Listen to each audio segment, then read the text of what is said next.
Listen, what we have facing us coming up this year is critical to the future of the country. I think we all know that. We've been able to change this country with virtually no money, because that's not what it takes. It takes resolve, it takes people who want to work hard, and it takes that eternal vigilance. So like this.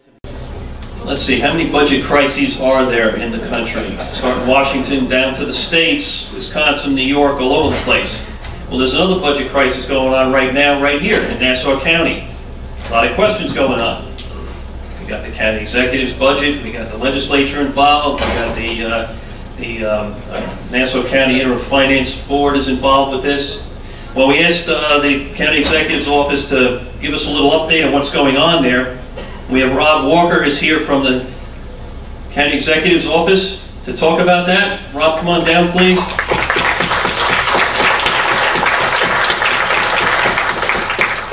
We don't like to read the newspaper because we don't believe what's in it. So if you could give us a little rundown, you know, also a little bit about the relationship between the NIFA board and the county exec would be great. Thanks for coming tonight. Well, yeah, you can call it that. First, don't buy Newsday; you'll be much better off. That's all, Andrew. You start saving money right there. Yeah, very true. Thank you very much for the invite. I apologize on behalf of the county executive. He's actually at a town hall meeting this evening talking about some of the budget aspects, but I'm his chief deputy county executive. I'll just give you a little bit of framework where we are and what you read, what you don't read, and it's unfortunate, more importantly, what you don't read. County executive was elected back in 2009 with the help of many people in this room who came out. Only one because he ran and ran on a tax revolt line. He did not have the conservative line. That was held by one of Tom Swazi's deputy county executive, and he had one line, Republican line, and then had the tax revolt line, and honestly he won because of that tax revolt line. And thanks so many people that came out. But he pledged 4 things that he was going to do, starting to do in Nassau County. Day one, he was going to repeal home energy tax. The Democrats decided in infinite wisdom that instead of cutting, and I'll go into the cuts that we made on day one, or over the past 16 months, that they were just going to put more money on the back of Nassau County taxpayers in the form of a home energy tax, $40 million, equivalent to a 5% property tax increase. Home energy tax is equivalent to a 5% property tax increase, $40 million. He cut that on day one, January 1st, after coming into office. He went on and did a little bit more. He cut $173 million. $173 million. They had a projected $133 million budget gap in 2010. $133 million. We cut $170 million during the year. We did that by cutting 81 patronage positions. That's deputy commissioners and commissioners. And as anyone knows, I'm sure you love when you get into a job, you want to have people that you're friendly with working for you. We cut 81 patronage positions. Again, it's deputy commissioners, commissioners, over $10 million that we cut. We cut 3 deputy county executives. Tom Swazi had 6 deputy county executives, we have 3. Makes it much harder for all of us, but how do we tell people that you have to do more with less when we would just be doing the same? We don't believe it. We do more with less. We cut the staff. Our staff is almost a half of what the former county executive was, salary, dollar to dollar. And you know what? It works. We broke up government. There's no more of this vertical structure that exists, and they said you have a deputy county executive responsible for these 4 departments, and these 4 departments, and these 4 departments, and these 4 departments. We're one county. It's about time we have commissioners manage, we have commissioners work, and they have to go to work and do some good jobs. And if they don't, they're going to be replaced, and we start moving people on. So we cut over $170 million in the budget. We started talking about the assessment system. There's no bigger problem in Nassau County than the assessment problem, to a tune of over $1.1 billion in debt. That is half the debt of Nassau County is a result of paying back tax certiorari's. Over $1.1 billion. It's $250 million a year. 10% of your budget goes to paying back the debt service and new tax certs. This year, for the first time after putting in new reforms, I'm happy, and we're going to be having a press conference very soon. Our residential tax certs. Every resident in Nassau County are able to file tax grievances, and this year we extended it and wanted everyone to have that opportunity to do it. Before that roll went final this April, we reduced our residential liability from $30 million to $1 because we had a settlement process that worked. We had an outside consultant come in. We said to our employees that are there, you obviously haven't done the job for 10 years or 15 years or more, and there's going to be some layoffs being announced soon. and it's going to drastically affect that department. That should be coming out next week. We're going to be laying off people. A department that started with 130 people now has 217, and all they've done is continue of error upon error upon error upon error. You grieved your taxes. As crazy as this may be, you grieved your taxes. You either won an adjudication in court or went through a SCAR proceeding or had a settlement proceeding in ARC, and then that following year, you could have agreed to this December 29th. But yet, when the tentative roll the following year came out January 3rd or January 2nd, whenever you received it, only 4 or 5 days later, that adjudication wasn't even accounted. That your housing, I'm sure you're shaking your head and you're seeing it. All that did, your assessed value went up 20 or 30%. Now, in this climate, guys, there's no one's house going up. At least we all wish it would. They're not going up 30%. But that's what was happening with the assessment system. And we started correcting that. There's going to be more reforms that have to be made. An incestuous system that all it did was put in money into the back of tax certiorari attorneys. Some of them admitted they make $50,000 a week. $50,000 a week on a system. So who would ever want to fix it when the former county executives, former law firm of Myers Swazi was one of the biggest tax attorneys going? Just didn't happen. Just didn't happen. We started changing that system. We talked about, again, cutting additional waste. This year alone, in 2011, we actually had a negative growth budget. We are spending less in 2011 than was spent in 2010, and we're going to continue to do more. Lowest workforce since 1950s. We reduced the workforce by over 600 people. 600 people, and I can tell you what, I'm sure anyone that utilizes county services, they're improving. Our park system is better than it was 2 years ago. The attendance is up 400%, 400% in our park system. We have more people wanting to come here and locate and spend dollars in our parks facilities. We want people to come and utilize it. We held the gala games last year, which brought in over 9,000 hotel rooms over a week. That's people coming in, spending their money. That only helps every one of us in terms of tax dollars. And we're going to continue to do more and more and more.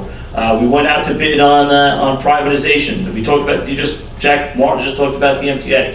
I had served 4.5 years in the state legislature. One of the proudest votes I ever had was voting against the MTA payroll tax. So this year, Long Island Bus, Nassau County residents subsidized Long Island Bus $9.6 million. $9.6 million. For every bus, you have almost 7.75 employees, mechanics, fixing those buses. You have a PR firm of 10 different people that you are paying and our subsidy is paying. And I get on and on about Long Island Bus. So we said we're not paying it anymore. We're not increasing it. They wanted us, Long Island Bus and the MTA wanted us to pay $26 million more for Long Island Bus. We said we're not doing it. Not only we're not doing it, we cut the contract, we stopped funding them, we went out to RFP on a private vendor. We have a private vendor that's going to come in and run the system for less. They've done it every other place. It's going to cost less money. They're not going to talk about raising fares. They're going to have a bus system that works. It's worked in other states, and we're going to continue to do that with the private vendor. We have a lot of people that are questioning us and saying, how are you doing this? All the union employees. I said, if you care about bus service, because that's what you're supposed to do, you're advocating for transit and transportation. If you cared about the bus service, what would make a difference of who drove it? If you're union, non-union, woman, male, whatever you are, do you really care? As long as you're getting to and from where you have to go and you're getting there safe, who cares? Who runs it? But they're going to be advocating, and I invite all of you, when we have that hearing, to please come out and support and say the good things about privatization, because I'm telling you, we're going to get the people that says we're out of our mind. The YouTube videos are out there that are, I never heard the county executive get cursed so much that he does with the YouTube videos about Long Island Bus. And then unfortunately, we're going to come out and kill you, county executive, so the police gets involved and everything else. But so I invite all of you and implore all of you to come out when that hearing is, and it's not announced yet, but to support the privatization of Long Island Bus. We looked at the health care of the jail, the Nassau County Correctional Facility. We were paying more money for the Nassau County Jail, roughly about $17 million on health care for the inmates, with roughly about 1,400 inmates. We were paying more money than a jail in Broward County in Florida had with 5,000 inmates. 5,000 to say, let's round it up, say 1,500. We were paying more. So we privatized the health care at the jail. Very interesting debate at the legislature. Very interesting debate. We had some members of the legislature that were not fond of it, but we were happy. 4 Republicans voted yes, 3 Republicans voted no, and starting tomorrow, we now have privatization of the inmates, the health care of the inmates, saving you this year $4.5 million, next year $7 million. So we continue to look at these other angles by which privatization works. To get better service, better health care, but bottom line is saving taxpayers' dollars. Nothing is sacred. We're going to continue. Just last Tuesday, we announced the merger of 6 departments into 2. That's going to continue to take place. Scary as it may be, we lease $14 million of space we lease in Nassau County. But yet you have county-owned buildings that are sitting there vacant, county-owned buildings sitting there falling apart. There is no excuse for that at all. So where we can fix those buildings, we're going to fix those buildings. We're going to move the people in, we're going to get out of leases, and we're going to begin right-sizing county government, making sure things that work. Again, over the next 2 weeks, we're going to announce layoff of employees. No one wants to lay off employees, but when those employees are doing really nothing to the public good, other than in many cases collecting sizable salaries and not doing what was right. Listen, any employee that wants to do the right thing by the taxpayer, and most of them do. Don't get me wrong, most of them do, but there's a lot that don't. And it comes a time when you look at difficult choices. County executive is not raising taxes, said he will not raise taxes. He'll do everything to cut taxes. I said about the energy tax, we removed 3.9% property tax increases. There's 3.9 property tax increases proposed in the former county executive's budgets for the next 3 years. We already eliminated one this year. $60 million in a cigarette tax has been eliminated. There is no cigarette tax. There's a $6 million fat tax, talked about soda and sugar and stuff like that, eliminated. Every tax a bad one. We want people to come here to Nassau County. We want them to understand what Nassau County is. We want to begin to decrease the size of our budget, bring Nassau County back, and we're going to do it dollar by dollar. We look forward to your help, your assistance. You're never going to hear about the consolidation, about the departments. Newsday does not want to print it. If it does, it'll be on page 64 on a 400-page paper. Just not happening. They'll tell you the story about Long Island Bus, how bad it is, and it's a wrong thing, and we should not be doing it. You talk about NIFA, approving this contract and not approving that contract, or looking at everything else. Now, we welcome NIFA if they want to do the right thing. When they come up with a political overture that we believe in many cases they have, we've asked to meet with them repeatedly about different projects and different ideas. Come and sit down. No, we can't sit down until I have the information. Well, then don't go out and kill the things before you have the information. We're inviting you to come in and just sit with us. We'll give you the information just like we'll give anyone else, but you have to want to come. When you don't come and say no and then just blast it without having the information is wrong. And I'm not telling you every idea that we have is right either, but we're trying. We're going to continue to try. The bottom line is we understand the importance of tax dollars, and everyone is paying enough. It's way too much. We went out, we're working with our schools on a partnership, the first purchasing consortium that's saving money for every district that wanted to join. Just on paper alone, our first bid on paper reduced the cost by I think 18% on paper. Went out to bid for an ESCO with our natural gas. It's saving us over $2 million. We invited schools in. Many schools don't want it because they want to buy from whoever they want to buy from. But we're welcoming, asking, however way we can save money. We actually invited each school district to come in and say, we can do one thing that we're allowed to do. We can provide counsel. Our county attorney's office can provide counsel to every one of your school districts. You don't have to employ attorneys. You can come. We can provide that counsel. None of them want to. It's just sad. But again, we look forward to continuing working together. There's no bad ideas, and we thank you very much for your support. And so be glad to take any questions. I don't know what the rest of the. Just a quick question. I mean, obviously you're not going to get a fair shake in Tuesday. We all know that. No, thank you. But you keep hearing about the budget gap and stuff. Yes. All right. There's a shortfall, all that kind of stuff. I know we're not going to raise taxes, but what's the plan now to meet the gap? Sure. Now, last year, coming into office, we had a $133 million budget gap. $133 million. We managed that to a $17.1 million surplus that probably in the end of June will probably be more like $29 million surplus. So we managed to the surplus without raising taxes, while cutting taxes. I said up $40 million in the home energy, especially now. Everyone will be paying more with the cost of gas, firewood, propane. We got rid of that. We eliminated it, equivalent to a 5% property tax decrease. We eliminated, still managed to a surplus, and we're going to do it again. It's a shame that there's money in the bank. There's money in the bank, $35 million of cash for the payment of tax certiorari's that NYFA will not count. They refused to count it. They said, we cannot count that because it was bonded by previous administrations. We said, listen, we didn't bond it, but it's in the bank, it's cash. Yeah, you could use it, but we can't count it. So I guess that's a new theory, you know, to have money, don't count it, but you can use it, what is it? You know, but you know, we're going to use that money, but now with tax certs, we're going to pay all our tax certs out with cash. There'll be no more borrowing with tax certs as we go forward. I told you about the changes that we're making with the tax certs just in residential alone. Liability reduced from 30 million to 1. That's money we're never going to have to pay. The key with tax assessment is to fix the roll before it goes final. No liability. So we're reducing that. We have avenues by which again, you know, layoffs are occurring in the next week. We're going to have a police redeployment plan that is going to be out, and I'm sure people might be reading, you know, parts of that in the paper, some of which is true, some of it's not true. You know, I'll just take, for instance, PAL. It's a great avenue by which we have police officers that are working with children. And, you know, but when the times get tough, you got to look at where to cut.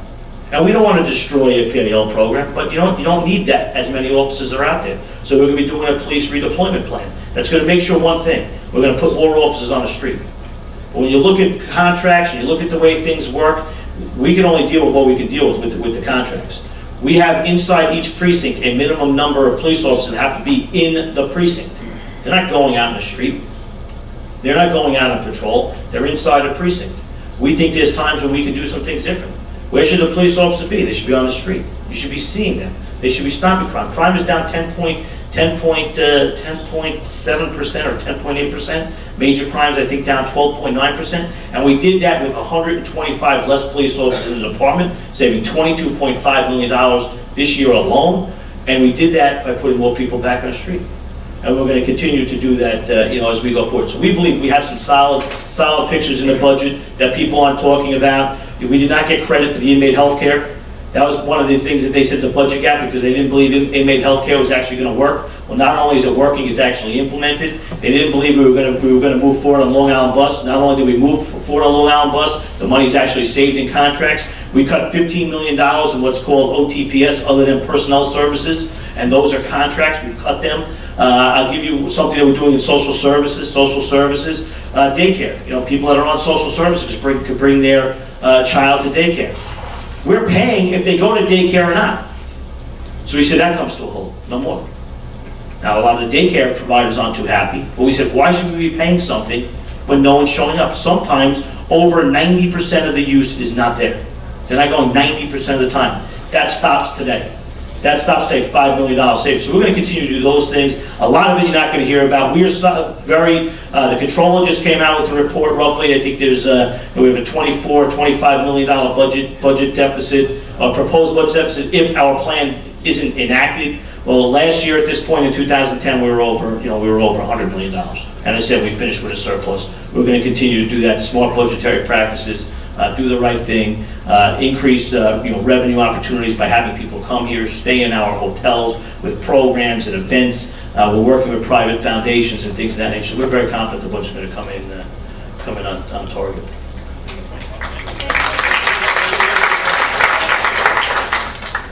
Yes, sir, this is just a related comment. You were talking about energy at the beginning.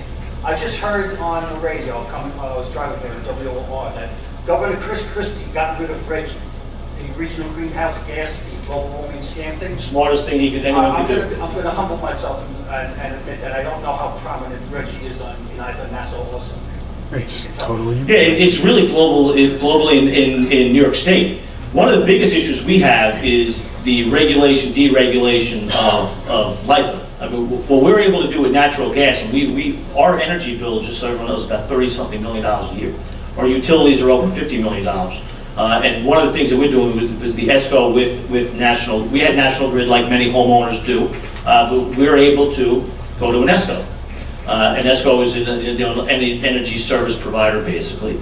And we went out to bid, and we wound up with HES. HES won the bid, over 30% savings. just by doing that. We can't do that with LIPA because of the Public Service Commission and deregulation, now we're asking for that. We've actually met with our schools. So, when you do get rid of Reggie, I sat on the Energy Committee in the state legislature as well, and it will provide major savings eventually for New Jersey. We're looking at, I'm not a big solar fan because the cost is just so high, but we're looking at geothermal with new buildings, buildings that we're improving on. Geothermal is the biggest cost savings. If it does make sense to do solar, we're going to do it, but put it back into the grid where other people then could buy our energy, that we almost become a producer. If we could do that, you're a producer because it becomes, comes back into taxes. So it is more so in the state, in terms of credits and carbon credits and carbon footprint and all these things that make, at the end of the day, no sense at all other than it's driving our price up. So, I don't want to. Finally, some common sense in building, and I applaud you for your efforts, and I hope you keep it up. Thank you. I tell the county executive, actually somebody said something nice about him. It's his anniversary today, so he won't hear from his wife, so I'm going to say I got it on tape. Perfect. Thank you very much, though. Thank you. No.